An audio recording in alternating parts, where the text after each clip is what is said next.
Hi, Jesse. How are you? I'm doing good. Happy to be here. Thanks for having me. Thank you for being part of 21st Century Entrepreneurship Radio podcast.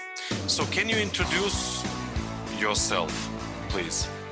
Sure. My name is Jesse Krieger. I'm the author of Lifestyle Entrepreneur, Live Your Dreams, Ignite Your Passions, and Run Your Business from Anywhere in the World. Also now, my primary focus is running a publishing company, book publishing company, Lifestyle Entrepreneurs Press, where we focus on authors writing about entrepreneurship, personal development, healthy lifestyles, and some select fiction. You're listening to Radio Podcast. Radio Podcast.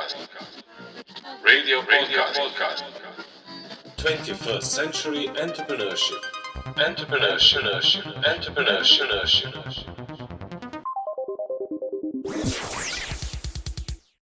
My journey towards being an author, towards having a publishing company, really started in music. From a young age, 13, 14 years old, all I really cared about was playing electric guitar. And I was very clear from a young age what I wanted to do, which was be in a rock band, period. So I had the gift of clarity, of really knowing what I wanted to do and having a passion from a young age, which looking back has been a very valuable thing. Now, not to say that passions and goals don't change, because mine certainly did, but it was actually after achieving it that I started to wonder what comes next. So from age 13, 14 up until age 21, played in rock bands, moved to Los Angeles, went to music school, learned how to do music production, you name it. I was doing music 10, 12 plus hours a day. And when I was 21, I was living in Nashville. I met who became my first business partner, actually my bandmate, a guy named Jake Harsh. And our band was called Harsh Krieger, our two last names combined. And we started to write and record and play out. And we got to a point where, we saw a fork in the road. We could either sign with a record label, which the more I looked into it, the more it looked like signing away a lot of our rights and creative freedoms, and it started to look like a job. Or I saw the other option, the other path was if we created our own record label, that we'd be able to run our music career. So needless to say, we chose that path, and I volunteered to do all of the business stuff just because the last thing I wanted to do was sign away, our rights or our creativity after we've worked so hard to get to that point. So that was my introduction to entrepreneurship, was following my passion for music to the point where I had to learn more about business. I had to become an entrepreneur to take it to the next level. So what followed in the next 2 to 3 years, we raised some money, formed an advisory board, was able to executive produce our own album, and ultimately sign with a distributor who's a part of Sony record group. And that allowed us to release our album nationwide and tour the country twice. I think we played shows in over 12 different states. And we had music on MTV and on the radio. So this was back in 2005. At that point, even when we were traveling and doing music full time, I always thought, I can't see myself doing this when I'm 40. So that opened up the question, if I'm not going to be doing this when I'm 40 or forever, what else would I do? And that was an open question in my mind for a while. At a certain point, though, we realized that we wanted to try different things, and we ultimately, wound down the band. And that was when I really went into sort of hyper-speed entrepreneurship, consulting with companies, learning all the time, meeting people, ultimately founding or co-founding 4 businesses throughout my 20s, in addition to the music. And that was all what led me to starting to write my book. When people would ask, how do you do what you're doing? I mean, I was traveling 3 to 4 months of the year internationally. I had a business that was set up sort of virtually, so I could run it, as the subtitle of my book suggests, run your business from anywhere in the world. it was all about how to structure a business and a different approach to entrepreneurship. That's what I wrote about. And it proved to be a popular topic. And I think it's actually grown in popularity. More people want this kind of time freedom and, you know, doing something that they enjoy more than I remember ever seeing before. Just like before, now I know I can't afford to hold my head high and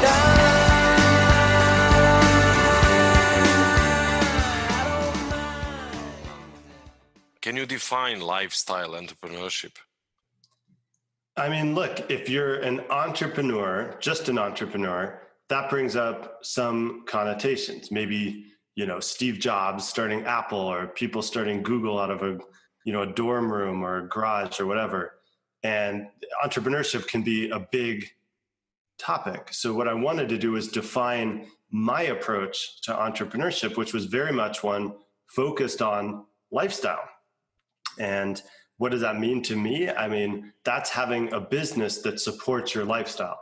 If it's lifestyle entrepreneurship, that's different than being a tech entrepreneur or, you know, being a food industry entrepreneur, right? So lifestyle entrepreneur is, how do you have a business that funds and really weaves together with your life and the things you're interested in doing, the things you're passionate about. So that was the overarching, you know, view towards why lifestyle entrepreneur. But when I thought about it further, and as I was writing, a lot of the book, you know, and a lot of my focus is getting clear on what that lifestyle is or would be. And for many people, they don't take the time to get very clear on what their ideal, let's say, year would look like. And then also what, you know, an ideal work week looks like. And so if you start with like a year, do you want to travel? Do you want to travel internationally? Do you want to learn a new language? Do you want to study a different culture or learn a martial art? What are the lifestyle pursuits that you want? That's one of the places that we start. And then start to expand the conversation to say, how can you make money in different shapes or forms with these passions? And maybe you don't actually use the thing you're passionate about doing or learning as part of your business, but it's good to get clear on that so that you can have your business structured in a way that complements and supports the things you want to be doing. A couple examples, you know, for a long time I was studying Mandarin Chinese, and when I saw myself getting interested in Chinese language and culture, as well as the business opportunities, it started a new sort of era of my own lifestyle entrepreneurship. I started a promotional products company that I wrote about in the book called USB Superstore. So we sold wholesale USB flash drives, and they were manufactured in South China. We had 3 or 4 different factories, and we set it up so that they were shipped directly to the end customer. So our customers, they're not buying one flash drive, they're buying 1,000 flash drives with their brand on it and maybe information preloaded. So then we had a business that basically was a website and some online marketing targeting people that are, you know, purchase promotional products for companies, people that do purchasing at universities and schools, people that work for, you know, nonprofits or non-governmental organizations. And we found how to get in front of people that are making the buying decisions and looking for this type of product. So then we had a business that was structured where we get interest coming in through the website. We had a sales team. So those leads would go to the sales team. They'd talk through to the point where they closed the deal. And then it's shifted over to our production department. So we took the order, communicated it to the factories, got confirmation that everything they had was in place to do the production, and then shipped it to the end customer directly in a box that had USB Superstore stamped on all sides of it. So in that equation, where was I? Well, didn't really matter. And that's why I was living in China for a summer, studying Chinese, and the next summer living in Taiwan. And that's why I was traveling all over Asia at the time and spending sometimes hours a day doing language classes or just taking bike rides and exploring the scenery. Now, that doesn't mean I didn't work, but it meant that I could compartmentalize what I was doing to drive the business forward into somewhat flexible blocks of time. And we could go deeper down this rabbit hole too, but being in Asia with the time zone difference, I could do what I wanted all day and then work for a few hours in the evening. And it's the beginning of people's business day back in the States. And so there's all these considerations where, after I started to get good at this, I thought, I can get pretty clear on the kind of lifestyle I want to have and then shape the situation to support it. So that's my brief thoughts on lifestyle entrepreneurship and an illustration of how it can play out. Got my kind, she gives me every time. Like, oh my head high and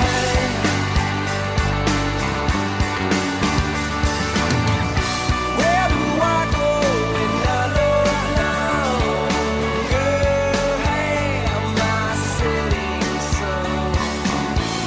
Where do I go when I go wrong? I'm going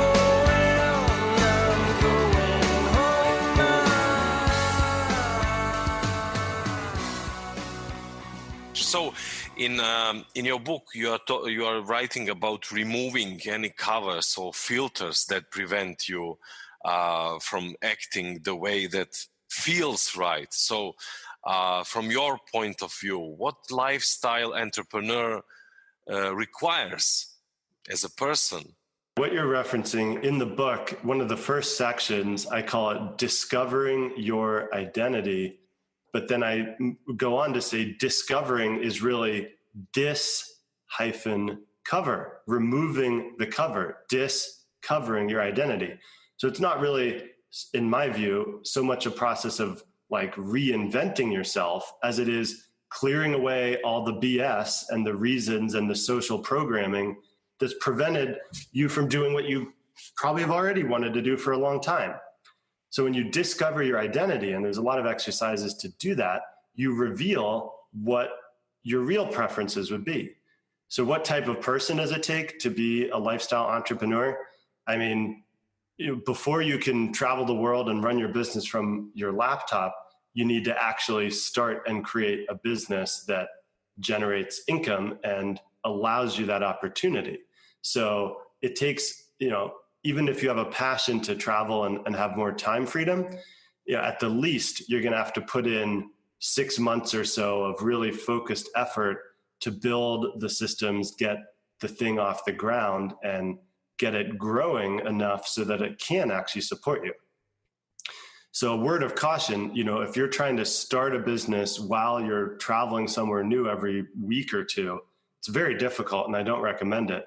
But if you get clear on what you want to be doing and how you want your life to look, 12 months from now, then the point is to create something compelling enough that you do put in the work that it does take to start any business. So the skills required: perseverance, dedication, tenacity, passion, drive, all these things, because you're going to need them to get over the first hurdles of starting a business.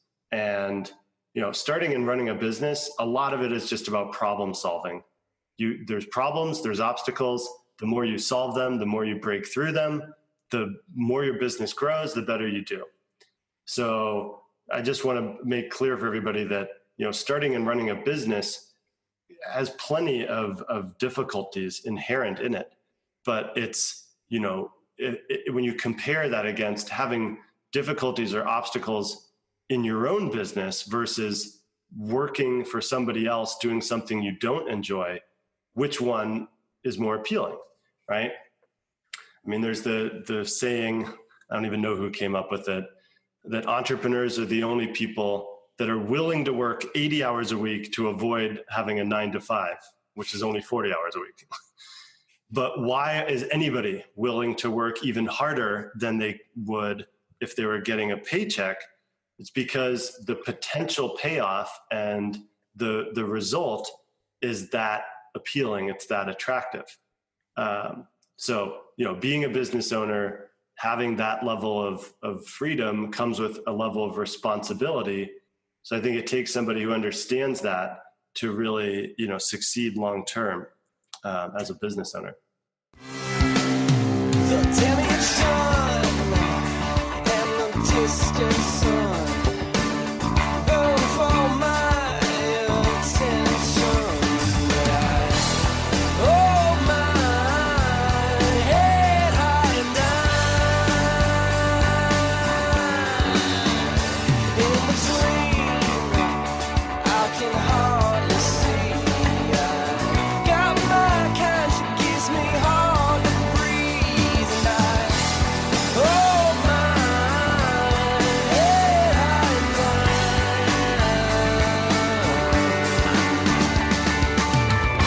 Where do I go now?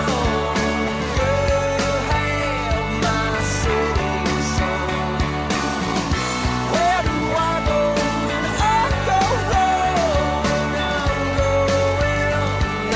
going home.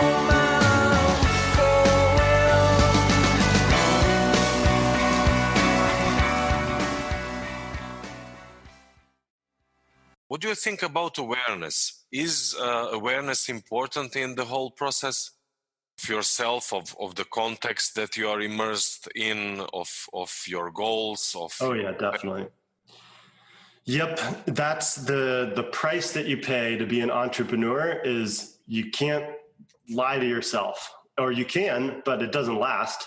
I mean, and you can't lie to the public. So, having an awareness of what you're really capable of, having an awareness, of course, of what you want to create, but also how you want to conduct business and how you're going to conduct yourself when things don't go your way. Like I just mentioned, a lot of business is solving problems and overcoming obstacles. Well, if you're somebody that, gets too stressed out to think about it and just distracts yourself and does something else when a problem comes up in your business, you need to be aware of that tendency and put something into place to prevent you from, to keep you doing the things you should and prevent you from doing the things that you shouldn't.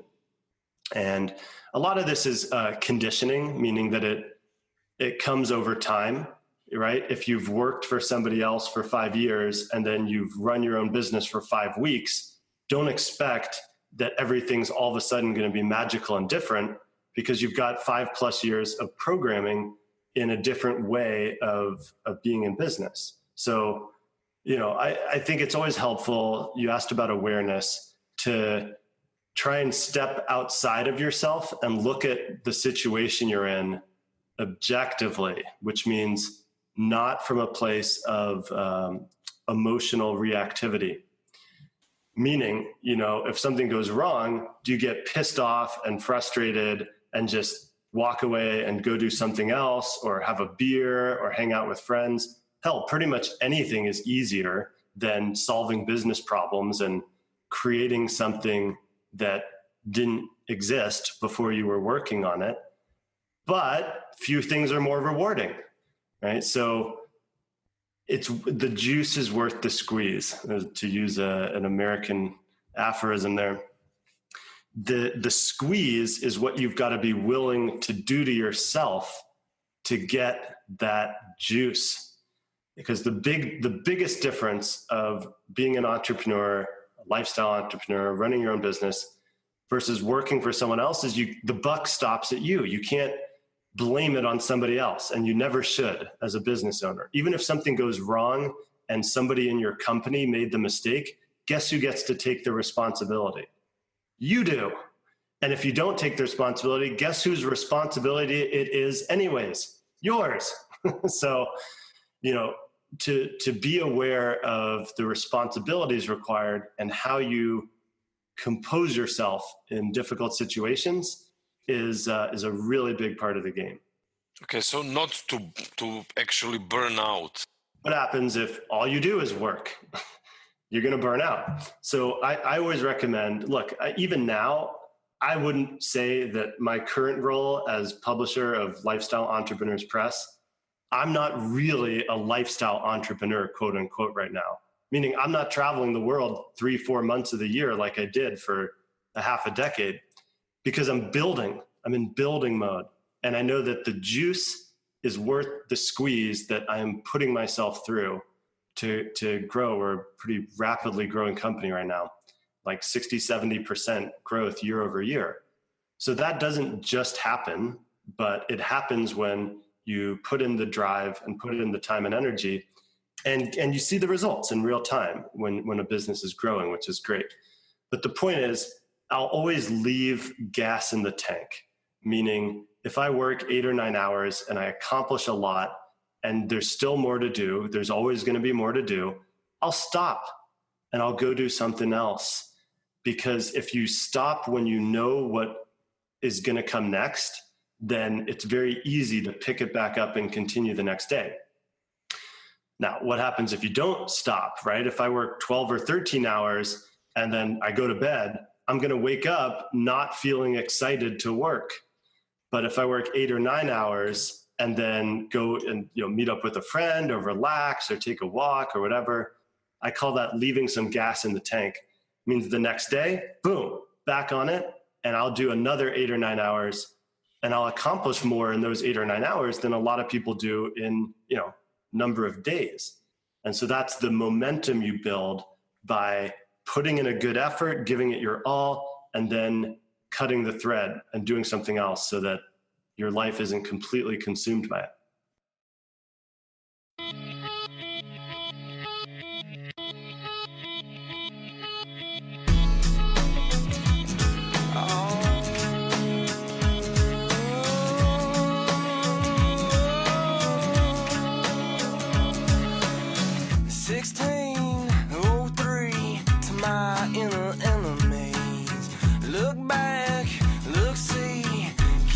My memory. Well, I know somehow I'm gonna come out on top. Yeah, I know here now I'm gonna see the morning sun shine down on me, down on me. Oh, So you're basically moving, if I understood you well, you're basically moving from your comfort zone to your consciously to your discomfort zone to make that juice, or whatever the expression is. Yeah. Let me give you here's a really good visual that doesn't involve juice. Okay. So say you have a circle, right? Your comfort zone is this circle and you are inside of it. So if every day you go up to one of the edges and you push on it and you take 1 or 2 steps beyond that comfort zone, then slowly that circle starts to expand, and all of a sudden you're comfortable doing things that you may not have been comfortable at all before. There's so many examples, right? I mean, if you're doing media, maybe you're really scared of being on camera or speaking or being interviewed or being on stage. But if you know that that's a big part of what you're meant to be doing, then you go for it and you start doing it. And maybe it's really scary the first few times, but then it becomes more comfortable, and then you're just coasting.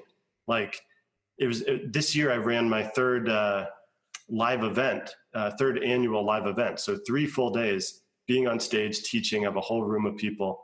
The first 2 years, I had a major freak out before. I was nervous, this and that. And I like being on stage, right? But I still had all these things came up. And now finally this year, I was waiting for it. And day before the live event, I was like, man, am I going to freak out or not? Then before you know it, the event started, I'm on stage, and I was like, wow, it's moments like that. You can see the progress. You can see how your comfort zone has expanded when you're doing something that may not have come easily before, and now it's just like second nature. So that's a big part of the game. And yeah, so I'm glad that we got to touch on that point. Yeah, definitely. I mean, I usually use the example of running. So you start with running, 1 kilometer, and then after 5 days you are able to run 5 kilometers. So gradually you are expanding your comfort zone. You by going into this comfort zone, you are basically expanding the comfort zone after some time. So your equilibrium is not anymore running 1 kilometer, but now you can run 5 kilometers and still feel great.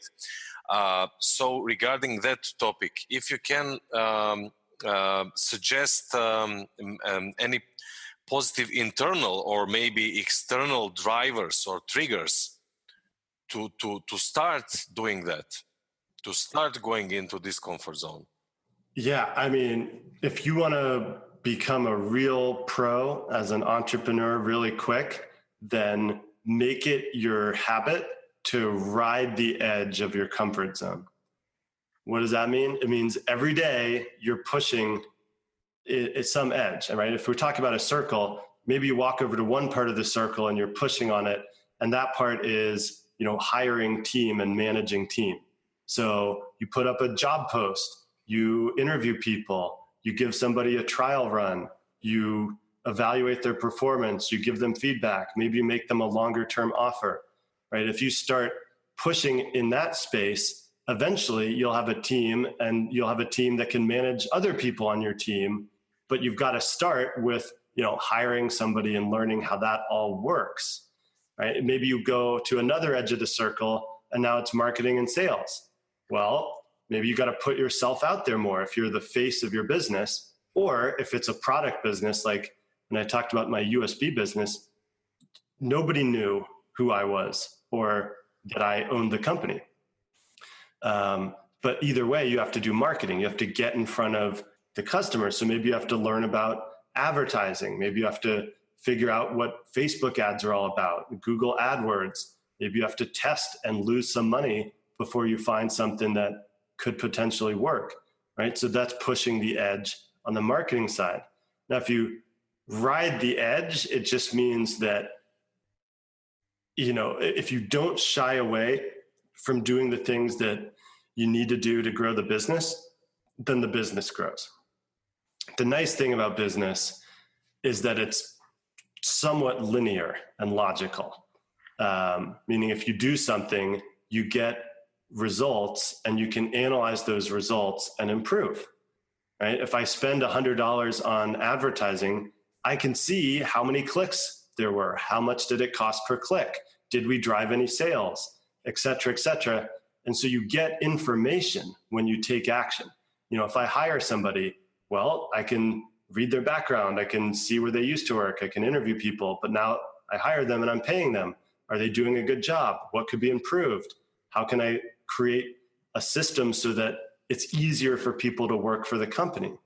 All these things, it gets down to the micro level of taking action on a daily basis. And if that involves riding the edge of your comfort zone and your capabilities, then it's going to grow. And it may not grow as fast as you want. It may not be wildly profitable straight away. But again, stepping outside yourself and say, okay, am I doing more that I want to do now than I was 3 months ago, 6 months ago, a year ago? If you want a reality check, just look at where you are now compared to a year ago.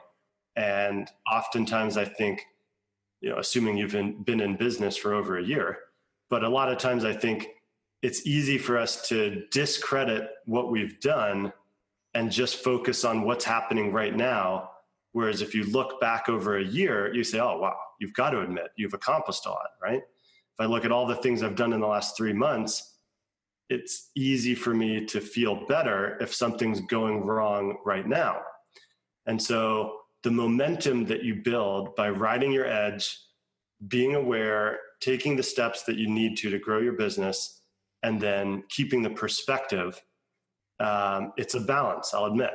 And you figure that balance out when you're on the field. You can never know what it takes from the sidelines. Never. Oh, I know to know it's all the wound. Could have been would if you followed through. Well, I know somehow I'm gonna come out on top. Yeah, I know here now I'm gonna see the morning sun shine down. To gain that success, you developed a special roadmap. So if you can say a few words regarding that one. Yeah, within the book, one of the frameworks that I use, I call the vision map framework. And MAP is an acronym for mission, action, and product.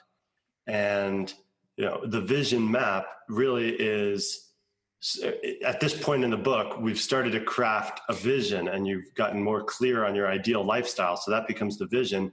The mission, actions, and product stands on its own. That's the business. And I'll explain what I mean. So if your vision is to, like mine was, travel 3 to 4 months of the year internationally, learn languages, meet interesting people, and have adventures, that's a great vision, but that's not a business, right? So the mission it relates to the business. What are you going to do that provides value to customers, that earns money, that funds the vision?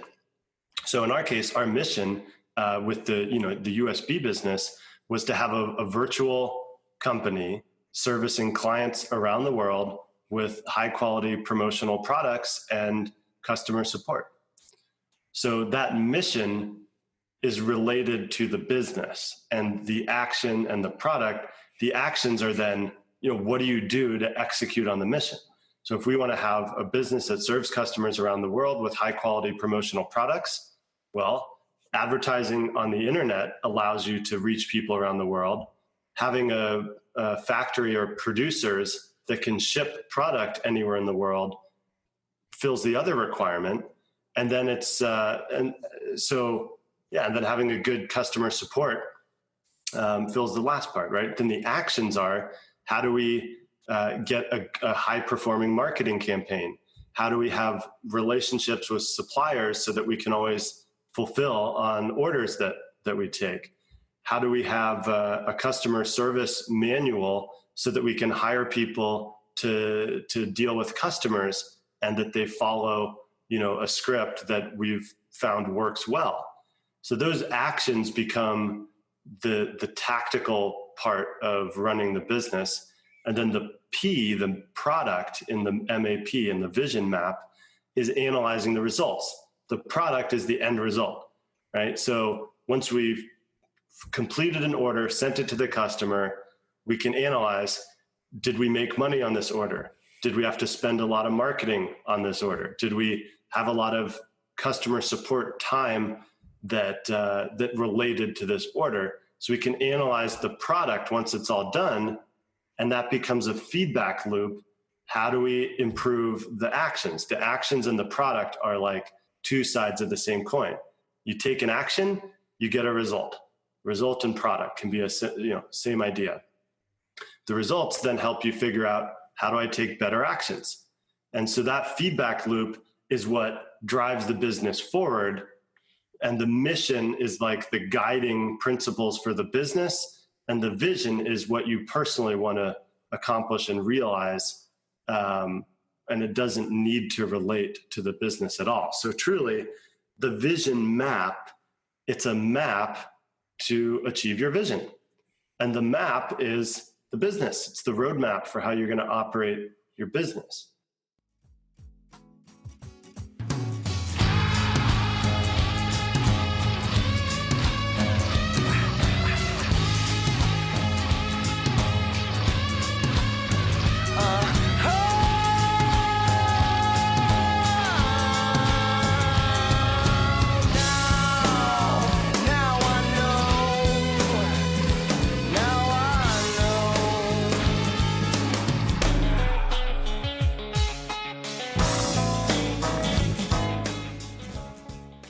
Excellent. You merged the model with the concrete example. For all of people just started with business, let's define motivation. If you need motivation, that's what you find in your vision, right? Your vision should be motivating enough where you're willing to put in the effort to, create a company, run it, invest your time and energy and resources to get it going. If you start losing motivation, you just need to reconnect with the bigger picture, the bigger vision, right? Nobody starts a business with the intention to work 14 hours a day, every day, forever. But you make a trade-off and you say, I'm willing to work a certain amount of time and do a certain number of things because I'm delaying the gratification, right? Somewhere down the road, there's going to be a payoff. And there is, right? You look around at any product, wherever you're sitting and watching this, even if you're in the middle of a forest listening to this on headphones, look at the phone or the headphones. Any single thing that exists at once was just an idea in somebody's mind. And somebody and some group of people took the action, put in the time, worked the feedback loop, and pushed their edge enough to bring it into existence and get it into your hands. So, if you want motivation, if you think, oh, this is so hard, I could never do it, look around. Every single thing that exists in the world that's not just nature was at first an idea, just like your idea is.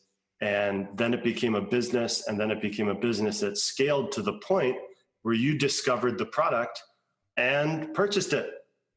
Or somebody else did, right? If you're walking down a street in a city, everything around you was somebody's idea at some point in time. So I don't know if this is motivating or not, but this is motivating for me to think that any single thing from a guitar to a couch to a ceramic cup was first conceived of, and then a certain set of actions were taken that brought that idea into the physical world and marketed it and sold it.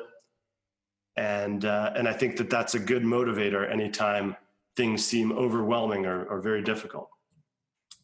Great. And that's not just true with products. We're talking about physical products, but look at your bookshelf, look at the podcast list on iTunes, right? Even content, everything was created at some point and marketed. So that's a process that can be learned. It's a process I wrote about in Lifestyle Entrepreneur. And quite frankly, the motivational thing that I want to share is it's a process anybody can do. I truly believe that. I don't care if you were born in a rural part of a third world country or in New York City, Manhattan with rich parents. Anybody can learn how to start a business and create something. Not everybody does, but I kind of think the world would be a better place if everybody tried it at least once. And that was part of my motivation to write the book. 1603, Lord have mercy.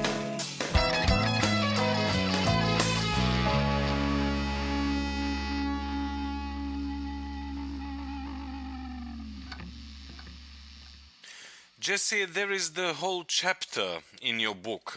It's the 21st Century Internet Economy Basics. Can you give us a short intro to finish our interview today with that one?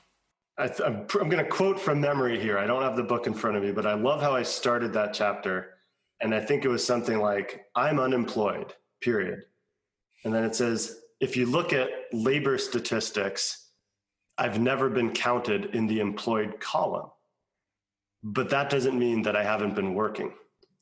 And I go on to say that in between the lines, in between the statistics of labor and work and employment is an unreported type of person, the lifestyle entrepreneur, somebody that creates a business, works for themselves, brings a product or a service to market, and may never even be so large that it becomes a large business or a large concern.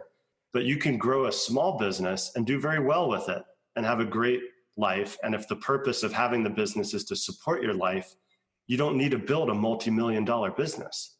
I mean, if you're doing, coaching, let's say, and you have a $250,000 business, there's very few hard costs. So you should be at least making $100,000 a year, and you could live pretty well almost anywhere on that.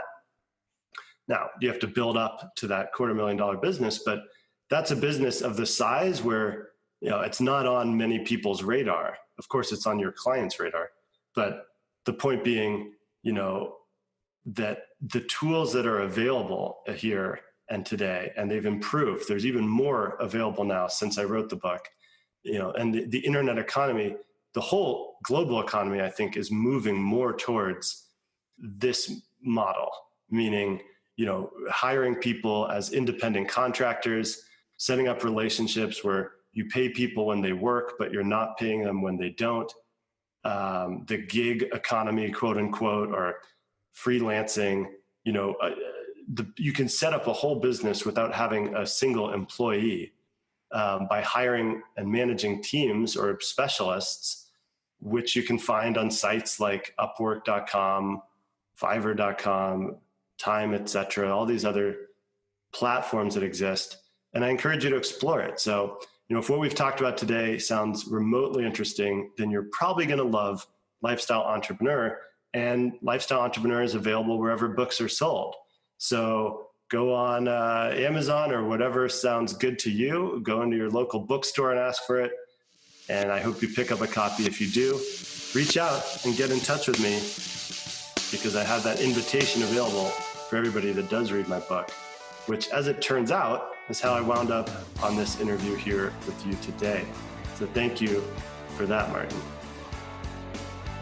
Thank you, Jesse, as well, for sharing with us so much knowledge.